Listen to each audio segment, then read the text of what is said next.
Vivre à lire. Nous allons tout de suite terminer cette émission avec Oustaz El Hadj Oumar Niane. Donc, nous allons toujours rester dans le thème de la spiritualité. Vous êtes un chanteur, je dirais islamique. Vous faites l'éloge du prophète. Mais vous chantez aussi beaucoup, vous psalmodiez les versets du Coran. Ouais. Parce que j'ai vu un des titres de votre album qui s'appelle Tabibi, que vous avez sorti en Côte d'Ivoire et que vous voulez sortir, je pense, au Sénégal. Avant de parler de ça, pourquoi vous avez choisi de sortir d'abord en Côte d'Ivoire? Je pense que vous résidez à Abidjan actuellement. Non, j'étais là-bas il y a quelques temps et je suis rentré ici. En fait, la Côte d'Ivoire, une histoire nous lie. Quelqu'un m'avait invité là-bas. Vous savez, quand j'ai sorti mon premier single Tabibi, quelqu'un l'a amené là-bas, un cheikh qui est venu l'acheter ici. Et puis il l'a amené là-bas, il l'a donné à une radio qu'on appelle Al-Bayan, une radio islamique qui est très écoutée par les musulmans. Bon, finalement, et puis quand la radio l'a joué, chacun a eu son émotion avec le son. Il y a beaucoup d'histoires qui m'ont été racontées. Donc des gens qui tombent en transe. Voilà, des gens qui ont créé des embouteillages sur la route en s'évanouissant. Donc c'est ça en fait. Un cheikh est venu, un cheikh du nom de Cheikh Malik Konaté. Il est venu ici. Il a demandé à me voir. Quelqu'un m'a appelé, il m'a dit, un cheikh veut te voir. Quand je suis allé, il m'a demandé, Oumar, toi, tu ne sais même pas ce que ta chanson, la Tabibi, l'effet que ça fait en Côte d'Ivoire. Il m'a demandé, si je t'invite à mon Maulid, est-ce que tu vas venir? Je lui ai dit, oui, naturellement. Et puis, il m'a invité, il a payé le billet et tout. Quand je suis allé, il y avait les journalistes à l'aéroport. Vous êtes resté beaucoup plus longtemps que prévu. Il y avait les journalistes, la télé et tout.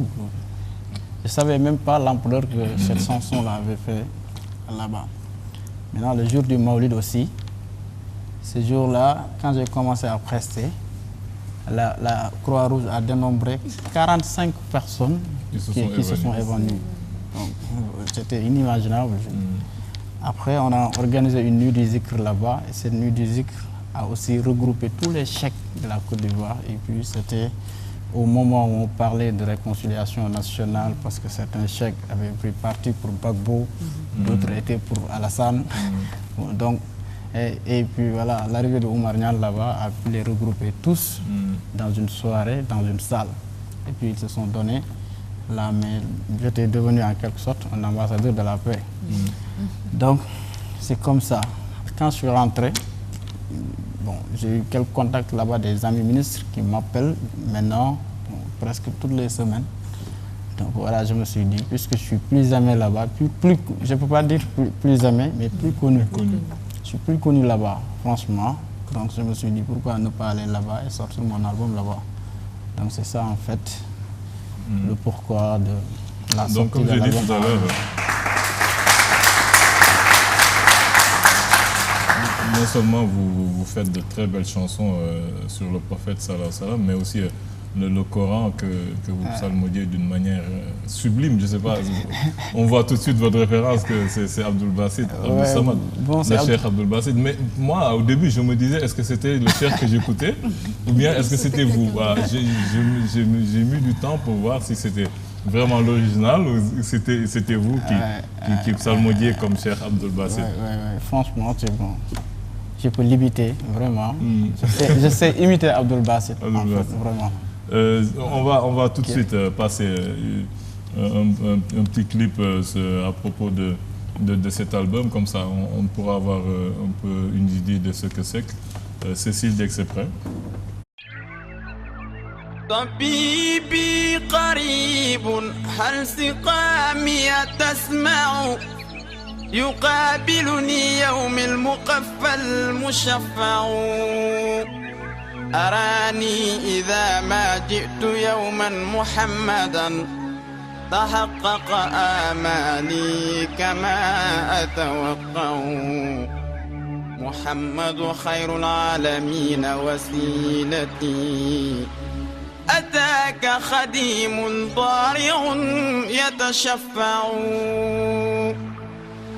لا إله إلا الله لا إله إلا الله لا إله إلا الله محمد رسول الله لا إله إلا الله محمد رسول الله لا إله إلا الله محمد رسول الله أتيت بسنوي ثم أهلي وإلدتي ذراعا وحول الهاشمي نتجمع وخلفي جموع ينتمون لحزبكم يعمهم التشفيع أجمع أكتع أيا نفس أدركت الأماني فهذه مرابع خير الناس والنور يسطع فألقت عصاها واستقرت بها النوى ونلت المنى ما بال عينك تدمع لا إله إلا الله لا إله إلا الله لا إله إلا الله محمد رسول الله لا إله إلا الله محمد رسول الله لا إله. Je ne sais pas ce que mes camarades ont pensé de cet album. C'est Nina. Techniquement et vocalement parlant, je n'ai rien à lui dire. Parce que c'était plus la sensation en termes de musicalité. Je ne peux vraiment pas lui faire de critique par rapport aux autres aspects. Mais vraiment comparé à ce qu'on suit, ce qu'on voit tous les vendredis sur les différentes chaînes de télévision et ce qu'on écoute sur les différentes chaînes de radio au Sénégal, c'est de la qualité. Merci beaucoup. C'est votre premier album. Ouais. Et vous pensez en mettre un autre sur le marché quand? Bon, l'album n'est pas encore sorti au Sénégal. Oui. Vous donnez un temps de production de 2 ans d'intervalle, 4 années. Comment vous pensez planifier la sortie de vos productions? Vous vous dites, celui-là va sortir cette année, je sors le prochain dans combien d'années? Là, je ne peux pas. Bon, je ne sais pas. Vous avez j'imagine que vous avez beaucoup de chansons dans votre répertoire. Vous en avez écrit beaucoup. C'est pour ça que je vous demande en quel délai, comment vous pensez pouvoir sortir vos productions. Ça, c'est vrai. Le répertoire du 2e album est prêt. Le répertoire du 3e album est prêt. Mais vous savez, avec ces temps durs-là, vraiment, sortir un album n'est plus aussi intéressant, en fait. Vous vous êtes autoproduit? Voilà. C'est de l'autoproduction? Pour ça, oui, c'était de l'autoproduction. Mais pour la sortie au Sénégal, on a déjà un producteur qui va s'occuper de ça. Et Inch'Allah, l'album sera bientôt dans les bacs. Et en fait, sortir un album n'est plus aussi intéressant. Ça se vend pas bien. Voilà, c'est le système en fait qui est comme ça. C'est le système qui est mauvais. Par exemple, je suis allé au Nigeria, là-bas le CD coûte 600 francs. Imagine un pays de plus de 100 millions d'habitants. Tout à fait. Normalement, au moins 10 millions vont acheter votre album à 600 francs. Ça fait 6 milliards. 6 milliards de francs CFA. Ici au Sénégal, si on vend les CD à 600 francs, il n'y a pas de marché. Si 1 million d'habitants achètent, tu as 600 millions. Même si tu gagnes 100 francs par CD, tu as 100 millions. Donc c'est le système qu'on doit revoir. Voilà, c'est le système qu'on doit revoir. C'est ça en fait.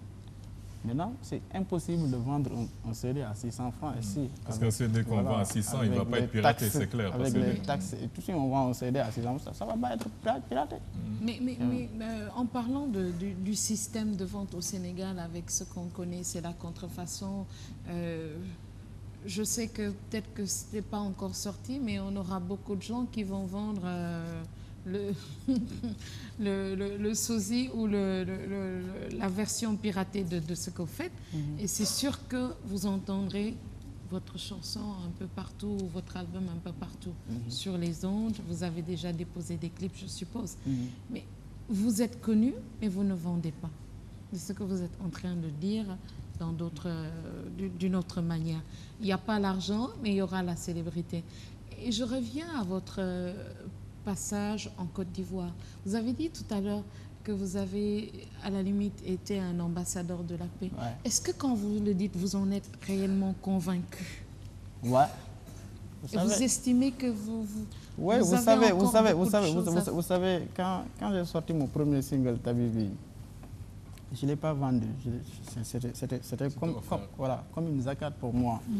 En fait, parce que le prophète Mohammed est un homme qui dépasse la dimension religieuse seulement. C'est un homme qui a une dimension politique, économique et tout. Voilà. Donc, c'est ça en fait. Aujourd'hui, son nom est gâté partout.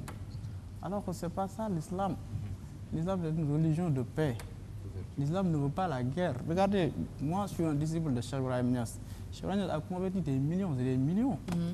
Des millions, partout. Tu vas au Bénin, au pays de Kébé, tu vas retrouver des disciples de Cheikh Ibrahim Niass. Exactement. Tu vas au Nigeria, tu vas au Ghana, partout tu vois sa photo.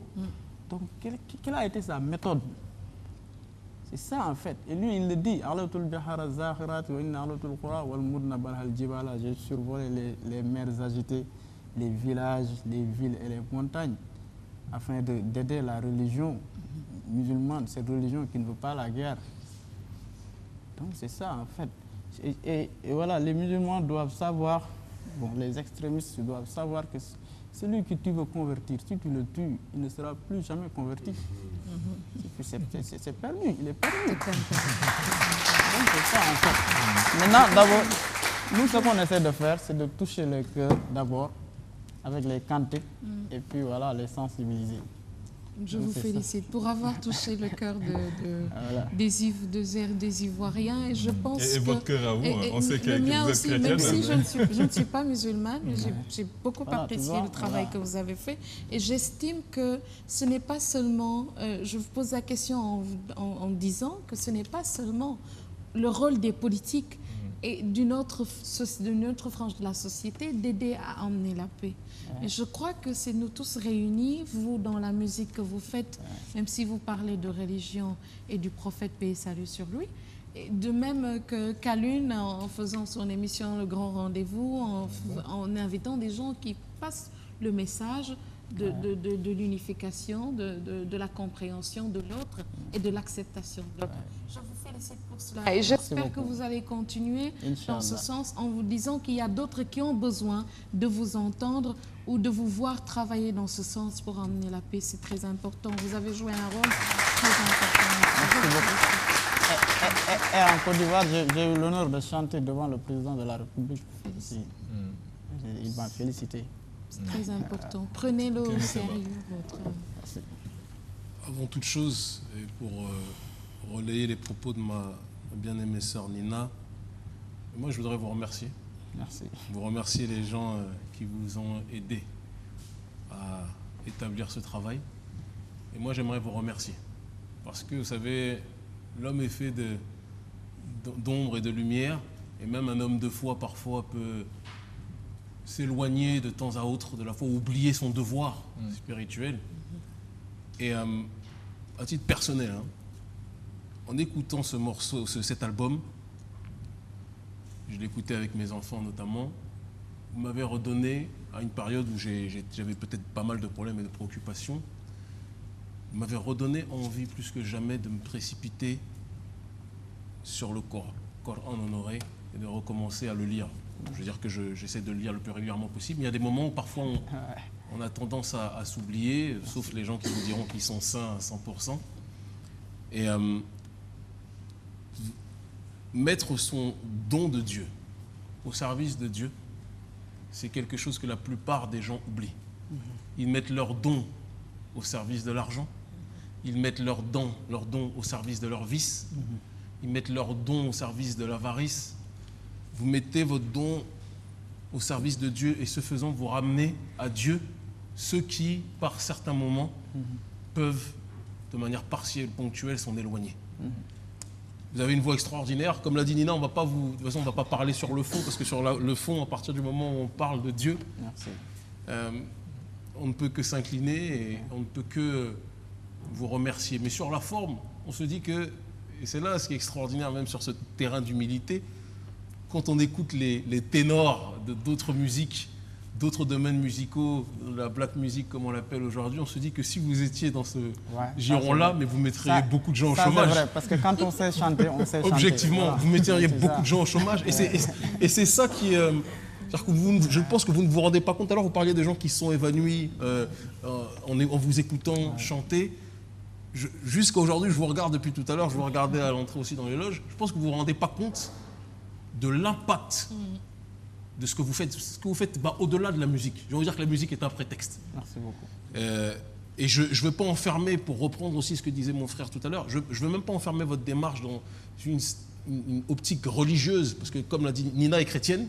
Il y a des gens qui sont chrétiens, d'autres qui sont des rastas, qui écoutent votre chanson et qui ont envie de se rapprocher de Dieu, rien qu'en écoutant vos musiques, vos sons. Et j'ai envie de vous demander, qu'est-ce qui vous a... Bon, vous allez me dire la foi, évidemment, mais qu'est-ce qui vous a poussé à rentrer uniquement dans ce giron, au-delà de la réponse préconçue que vous allez me donner, qui va être l'amour de Dieu, évidemment. Quel a été le déclic? Qu'est-ce qui vous a donné l'envie un jour de vous dire je vais me dédier à cette voie-là et exprimer mon amour de Dieu, le rappel de Dieu par le biais de la musique? Merci pour cette question. En fait, quand j'étais plus jeune, mon ambition était de devenir un chanteur comme Youssou N'Dour, comme les rappeurs, on a beaucoup de... un chanteur R&B. Voilà, vous aurez pu nous faire une R. Kelly version sénégale. Parce que quand on sait chanter, On on sait chanter. Donc c'est un don. Voilà, c'est ça quoi.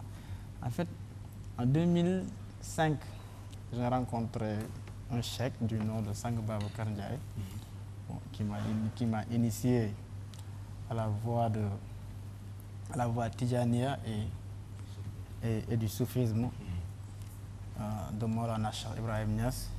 Et par la suite, j'ai voulu mettre ma voix au service de l'islam et du prophète Mohammed sallallahu alayhi wa sallam. C'est lui qui m'a boosté en fait, parce que j'ai commencé à chanter en 2007. J'ai commencé à chanter qu'en 2007. Que en 2007. Voilà. On a l'impression que vous faites ça depuis... Voilà. On a l'impression que je fais ça depuis voilà. Peut-être que vous le faisiez en privé, quand vous chantiez en privé. Non, pourtant, non. Bon, c'est ça en fait, c'est lui qui m'a formé, qui m'a dit, voilà, au début quand je chantais, il me disait, c'est trop mou, tu étais trop mou, alors tu peux faire mieux. C'est comme ça que c'est comme ça qu'il a sorti mon... Voilà. Est-ce que vous vous rendez compte aussi du fait que des musiques, et une musique telle que celle-ci, ne doit pas rester cantonnée à la Côte d'Ivoire ou au Sénégal, et ne doit pas, là aussi je corrobore ce que dit ma très chère sœur, s'affaisser face aux limites de l'industrie de la musique qui aujourd'hui connaît une grave crise mondiale, on ne peut pas le nier. Est-ce que vous vous servez d'Internet qui peut être pour vous un très grand support de propagation aujourd'hui? Oui, on fait des vidéos souvent qu'on met sur YouTube. Mais est-ce qu'elles sont relayées? C'est-à-dire que un problème que la plupart des musiciens aujourd'hui rencontrent, c'est que les plus malins sont ceux qui ont compris qu'il ne faut pas simplement mettre ça sur YouTube. Il faut trouver des plateformes, de relais qui permettent justement de distribuer votre musique qui est sur YouTube à différents endroits. Voilà, on y travaille. On n'a pas encore de support qui peut vendre nos œuvres, mais on y travaille quand même. Et puis on a rien que les contacts, je me dis que ça en vaut la peine. Parce qu'aujourd'hui, j'ai des fans de partout, de Russie.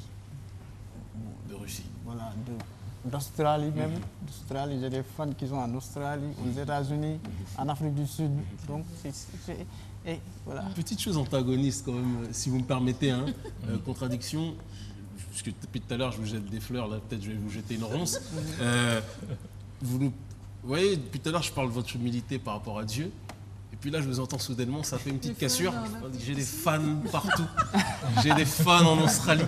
Et j'ai ce... Vous voyez, c'est-à-dire que j'étais en train de monter avec vous, là. Et là, je dis, je les laisse monter. Toi, là, on peut pas t'échapper. C'est-à-dire que là, vous êtes parti dans une... J'ai des fans en Australie. J'ai des fans en Russie. Non, pour répondre à sa place, c'est une façon de remercier Dieu. C'est une façon de remercier. Le fait de rencontrer, Chante-le. le fait de rencontrer cette panoplie de musulmans, un peu partout dans le monde, ça en vaut la peine. Voilà, ça c'est une réponse. Voilà, c'est ça. Voilà, vous êtes retombé sur vos Voilà, donc c'est ça en fait. Et voilà, c'est comme ça que un Libanais en Côte d'Ivoire m'a entendu j'achetais, puisque moi je lis le Coran tout le temps, en basse voix.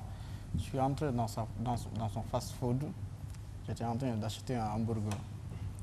Il m'a entendu lire le Coran. Parce que vous lisiez le Coran dans le fast-food. Voilà. Il m'a entendu lire. Punchline dissimulée qu'il est en train de vous donner. Non, c'est pas ça. Mes amis qui me connaissent savent que je suis comme ça. Voilà. Je passe tout mon temps à lire le Coran. À psalmodier. Voilà, à faire la lecture psalmodiée du Coran. Quand il m'a entendu, il m'a mis en rapport avec des Iraniens qui m'ont invité chez eux, même chez eux, même pour lire le Coran là-bas. Et là-bas, j'ai eu beaucoup d'expérience parce que, comme l'a dit Alioune, moi je pensais qu'il n'y avait qu'Abdul Basit comme lecteur du Coran. Et là-bas, j'ai su qu'il y a d'autres lecteurs qui sont aussi bons qu'Abdul Basit. Et voilà, donc c'est ça. Et comment vous avez été reçu là-bas en Iran? C'est intéressant de... Bon, les Iraniens sont très hospitaliers quand même. C'est comme, voilà, ils sont très hospitaliers. Bon, encore plus quand on parle de Dieu. Je veux pas que tu dises que je me vante. Non. Là-bas, j'ai été reçu en salon d'honneur. Voilà, donc c'est ça, en salon d'honneur et tout. Voilà, ils m'ont reçu avec tous les honneurs, vraiment. Voilà, c'est comme, ils sont comme les Africains, en fait, en matière d'hospitalité. Les Ivoiriens aussi sont très hospitaliers. Je suis allé au Ghana, ils sont aussi hospitaliers donc que les Sénégalais. Donc nous, on se dit pays de la terre. Non, on n'est pas plus hospitaliers. On est devenu de la terre. On n'est pas plus hospitaliers que les autres Africains. Ça, je le dis à haute voix. Et quel a été votre pire... Où est-ce que vous avez été peut-être moins bien reçu ou moins bien compris par rapport à votre musique pour l'instant? Bon, c'est le Sénégal. On n'a jamais préféré ce soir. Le Sénégal, parce que parfois on a même du mal à être reçu dans une émission. Parfois on a même du mal à être invité au Sénégal. Alors qu'en Côte d'Ivoire, toutes les portes nous ont ouvertes. La télé, les radios, les journaux, les quotidiens. Tu as vu mon Facebook. Là-bas, au moins 10 journaux ont écrit sur moi. Donc, non, mais il vous faudra peut-être faire une nuit de la zikr au Sénégal. Une nuit du zikr. La nuit du zikr, là, on a envisagé de le faire ici au Sénégal. On y a travaillé même. Mais d'autres se sont appropriés de notre idée. Et c'est vous avez été coiffé au couteau? Voilà. Mais il y a aussi des gens qui sont tombés en transe. On nous a chippé notre idée comme ça. Voilà. Mais il faut pas baisser les bras, il faut continuer. Il faut continuer. Il ne faut pas baisser les bras. Ça ne va pas être facile. Ça va être très difficile. On nous a barré la route, mais aussi on nous a piqué notre idée. Mais il faut vous battre. Mais je pense que beaucoup de gens vous connaîtront mieux à travers peut-être cette émission. Nous avons été très heureux. Et cette émission aussi, c'est une émission très instructive. Nous, on la regarde en Côte d'Ivoire avec les Ivoiriens. D'ailleurs, ils m'ont demandé de dire à la 2STV qu'ils aiment bien leur télé, mais nous, les Sénégalais, nous sommes très fiers du Wolof. Et qu'il faudrait qu'on essaye de faire plus d'émissions en français. Voilà. Ça, ils nous le disent tout le temps. Je ne sais pas si vous avez quelque chose à ajouter. Je le félicite surtout pour avoir été l'ambassadeur de la paix en Côte d'Ivoire, parce que je pense que c'est très important, parce que sans la paix, ce monde serait chaotique. Donc on vous remercie pour ça. Maintenant, une question aussi. par rapport à la photo, j'ai vu que vous êtes en costume et autres. Donc, vous l'avez choisi ou bien c'est votre... Non, Manager. en fait, tout le Manager, monde, oui. en fait, tout le monde, tous les chantres s'habillent ainsi. Alors on s'est dit que voilà. Faut changer. Voilà, pourquoi ne pas faire quelque chose. Ça, c'est la monotonie, quoi. Aujourd'hui même, j'avais l'intention de mettre un costume. Voilà, pour venir ici, mais passer la nuit dans un maulid. Et voilà, après le maulid, on est... Il est beau dans son costume, en tout cas. Oui, comme il a dit tout à l'heure, bon, on s'était rencontrés, on se connaît déjà depuis longtemps. C'est quelqu'un que j'admire beaucoup, à travers ses chansons, tout ça. Et il a souligné tout à l'heure aussi une méthodologie qui est là, qui est la méthodologie de Cheikh Ibrahima Niass, d'Ibaï, qui est une méthodologie, actuellement, si on compte ses adeptes, ça fait plus de 200 millions à travers le monde. Alors il n'y a ni guerre, il n'y a ni forcé, alors que tous ces peuples-là qui parfois, dont la majorité n'était même pas musulmans, ont embrassé la religion musulmane. Donc cette ouverture, parce que à travers ça, c'est l'ouverture qu'il a prônée, cette ouverture que j'avais essayé à montrer un tout petit peu, pour montrer que ce Dieu existe partout, avec la paix, avec la discussion. Et si on montre la personne, sa capacité spirituelle, peut-être Dieu pourra agréer la personne à voir. Donc nous vous remercions d'être sur ce plateau. Peut-être vous allez nous chanter quelque chose.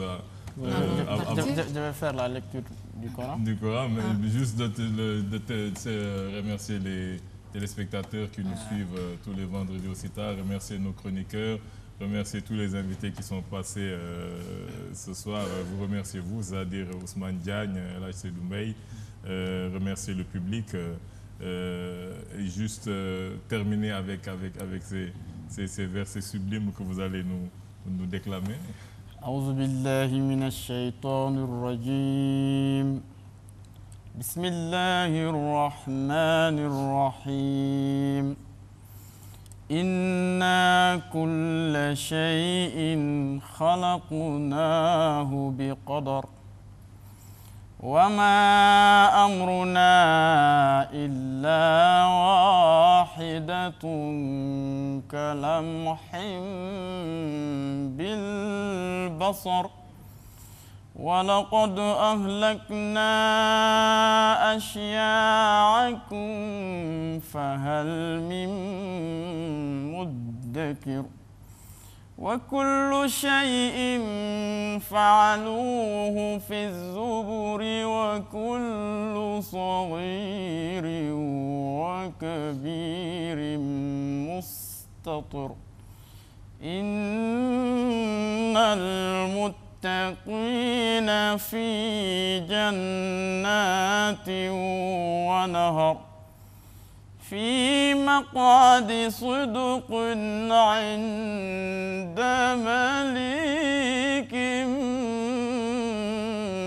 مقتدر الله أكبر بسم الله الرحمن الرحيم اقرأ باسم ربك الذي خلق خلق الإنسان من علق اقرأ باسم ربك الذي خلق خلق الإنسان من علق اقرأ وربك الأكرم الذي علم بالقلم علم الإنسان ما لم يعلم اقرأ باسم ربك الذي خلق خلق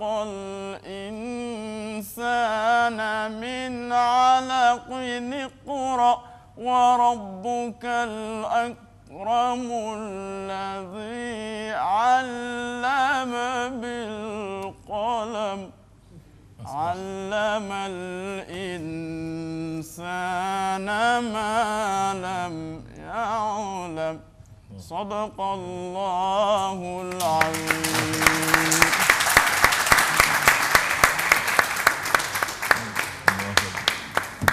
Donc je pense que vous avez bien fait de vous arrêter avant que les gens ne s'évanouissent.